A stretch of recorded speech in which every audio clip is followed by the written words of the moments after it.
Assalamualaikum warahmatullahi wabarakatuh. Perkenalkan, nama saya Trifika Nanda Putabuga, asal kelas 3A dengan NPM 7420122060. Di sini saya akan mereview kembali pembelajaran mata kuliah hukum pidana lanjutan yang disampaikan oleh Ibu Profesor Dr. Haja Heni Nurani SMH dan dosen pendamping Bapak Dr. Muhammad Rendi Aridayan di SMH.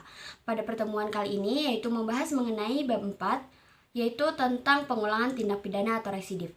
Bab residif ini terbagi menjadi 3 pertemuan. Dalam satu video ini saya akan membahas semua pertemuan tersebut.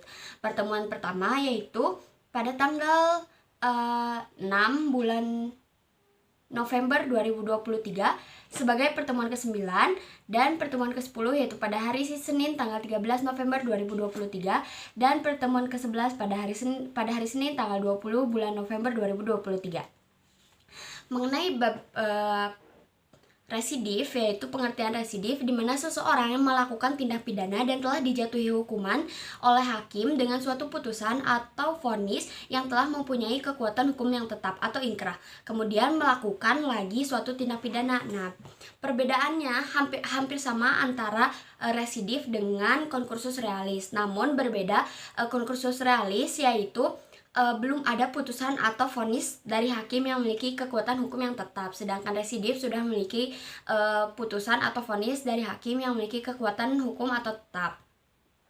Residif adalah alasan pemberat pidana. Pembagian pengulangan atau residif itu terbagi menjadi 2. Yang pertama yaitu residif umum dan yang kedua yaitu residif khusus.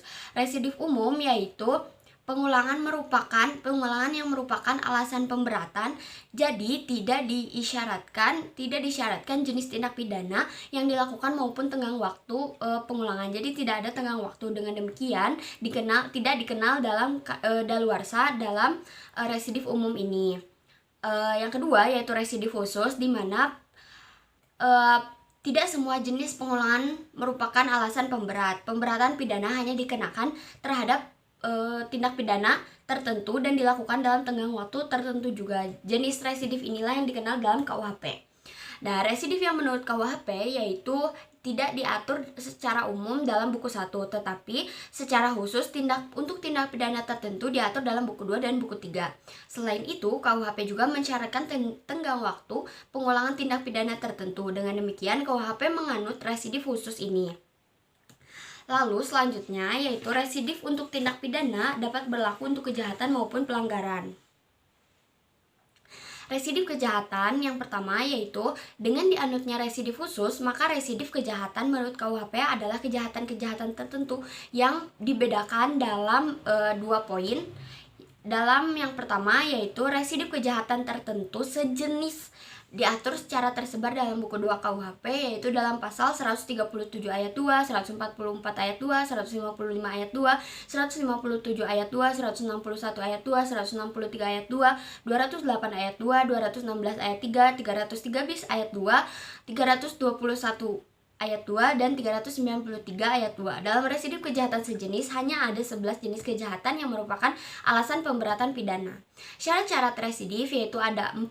Yang pertama itu kejahatan yang diulang harus sama atau sejenis dengan kejahatan yang dahulu. Seperti misalnya yang pertama dia mencuri setelah mendapatkan putusan atau vonis yang berkekuatan hukum tetap, dalam masa pemidanaannya dia melakukan kembali pencurian. Lalu yang kedua yaitu antara kejahatan yang terdahulu dan kejahatan yang diulangi harus sudah ada keputusan hakim yang berupa pemidanaan yang mempunyai kekuatan yang pasti dan tetap. Seperti tadi misalnya yang pertama dia mencuri, setelah diproses pemidanaannya dia mendapatkan putusan atau vonis dari hakim yang memiliki hukum tetap, lalu dia melakukan lagi, maka masuk ke dalam syarat residif. Yang ketiga yaitu pelaku kejahatan yang menjalankan kejahatannya harus merupakan pencaharian. Khusus untuk pasal 216, 303 bis, dan 393 syarat itu tidak ada. Lalu yang keempat yaitu pengulangannya dilakukan dalam tenggang waktu tertentu yang disebutkan untuk pasal-pasal. Poin A yaitu 2 tahun sejak adanya keputusan hakim yang pasti atau tetap, yaitu untuk pasal 337, 137, 137, 144, 208, 216, 303 bis, dan 321 KUHP. Lalu poin B-nya yaitu 5 tahun sejak adanya keputusan hakim yang pasti atau tetap pada pasal 155, pasal 157, pasal 161, dan pasal 163 serta pasal 393 KUHP. Tidak mungkin adanya residif apabila keputusan hakim tidak berupa pemidanaan. Yang kedua yaitu keputusan atau vonis hakim masih dapat berubah dan adanya upaya hukum yang berlaku seperti banding atau kasasi. Pelaku masih terus berupaya untuk hukumannya. Yaitu yang ketiga, keputusan hakim yang berupa penetapan.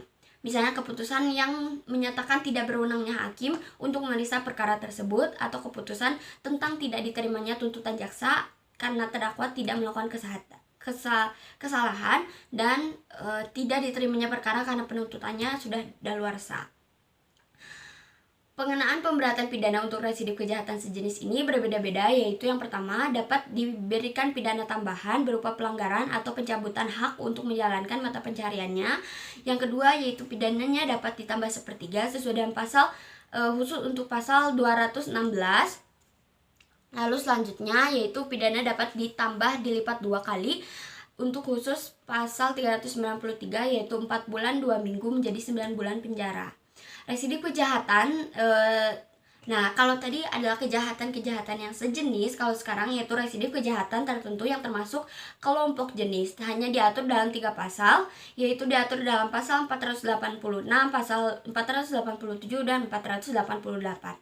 Adapun syarat-syaratnya yaitu yang pertama, kejahatan yang diulangi harus termasuk dalam satu kelompok jenis dengan kejahatan yang pertama terdahulu. Kelompok jenis kejahatan tersebut termaksud adalah dalam pasal 486 mengenai kejahatan terhadap benda dan pemalsuan, misalnya pemalsuan mata uang pasal 244 sampai 248, pemalsuan surat dari 263 sampai 264, pencurian dari 262 sampai 265, penggelapan, penipuan, kejahatan jabatan, dan penadahan.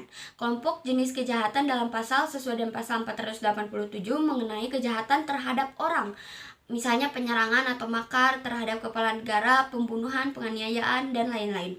Yang tiga yaitu kelompok jenis kejahatan sesuai dengan pasal 484 menjadi kejahatan penghinaan dan berhubungan dengan penerbitan atau pencetakan. Misalnya penghinaan terhadap wakil presiden atau wakil presiden sesuai dengan pasal 134 sampai 137. Dengan demikian, dalam sistem KUHP tidak semua kejahatan berat dapat dijadikan sebagai alasan residif atau pengulangan untuk alasan pemberatan pidana. Antara kejahatan yang kemudian atau yang diulangi dengan kejahatan yang terlebih dahulu sebelumnya harus ada putusan hakim yang berupa pemidanaan tetap dan putusan hakim yang tidak berupa penetapan atau basicking. Lalu residif pelanggaran itu diatur dalam buku 3 KUHP, yaitu ada 14 jenis pelanggaran yang merupakan alasan pemberatan, di mana ada pasal 489 mengenai kenakalan terhadap orang atau barang, 492 mabuk di muka umum, merintangi lalu lintas atau mengganggu ketertiban atau keamanan orang lain. Dan pasal selanjutnya yaitu 495, 501, 512, 516, 517, pasal 530, pasal 536, pasal 540, pasal sampai 541, pasal 544, 545, dan pasal 549. Syarat-syarat residif pelanggaran yaitu ada pelanggaran yang dilakukan harus sama atau sejenis dengan pelanggaran terdahulu sama seperti kejahatan. Yang kedua yaitu harus ada putusan hakim yang berupa pemidanaan yang telah mempunyai kekuatan hukum tetap atau untuk pelanggaran yang terlebih dahulu. Tenggang waktu pengulangan belum lewat 1 atau 2 tahun sejak adanya putusan pemidanaan yang telah mempunyai kekuatan hukum yang tetap. Berdasarkan uraian tersebut, maka pemberatan untuk pelanggaran yaitu pidana denda diganti atau ditingkatkan menjadi pidana kurungan. Yang B yaitu pidana denda atau kurungan dapat dikali lipat atau dikali duakan. Residif di luar KUHP yaitu residif kejahatan terdapat dalam beberapa tindak pidana khusus seperti narkotika dan lain-lain. Untuk pengulangannya yaitu umum mendapat pemberatan apabila A. Yaitu sanksi pidananya berupa pidana penjara, maka pemberatannya ditambah sepertiga.